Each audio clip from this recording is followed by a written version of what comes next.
Well, what really killed the drive-in is the following things. It's something that I kind of know, kind of don't know. The thing that really killed the drive-ins is the following thing. In the 1960s or 70s, in the late 60s, early 70s is when it started crashing down. But the drive-in did.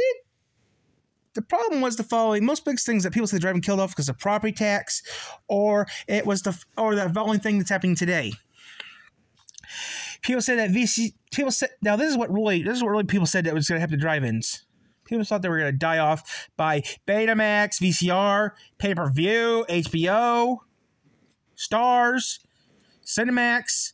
I think all those things were going to kill it off. Pay-per-view was going to kill it. Well, technically, that's not truly all true, but the drive-ins had it the worst than all the other theaters. I mean, indoor theater, they had the income to do what they needed to do by going to digital. Now, the drive-in movie theater was like the drive-ins were like the last place to ever go digital. I mean, everyone was going from analog projectors to digital projectors. Like most drive-ins had problems. They couldn't afford it because those projectors cost lots of money. I mean, I went to a drive-in that just got one. They told me that it cost so much money it wasn't worth it was just too much money to buy it. The thing was though, I could not believe this, the community helped them buy the projector. Which is nice to know. The community I actually asked them last time I was there when they first went digital. They told me that the community helped them go digital. But the thing was though, those projectors aren't cheap, and they have 2 screens, so they had to get 2 of them. And according to what we heard, and the original projectors went to a donation place, which I already kept one of the projectors, and donated to a museum. But they donated to a place that could use it, which is good, but still, I would kept one of their projectors, you know. The thing is, though, the drive-in didn't like die off because of that, but most drive-ins are not kid drive-ins anymore. I mean, some people have drive-ins. I mean, some drive-ins do the extreme stuff. That's all I can say. Heard some drive-ins in upstate, some drive-ins around here that are upstate from here do a little more of the adults extreme entertainment sort of thing.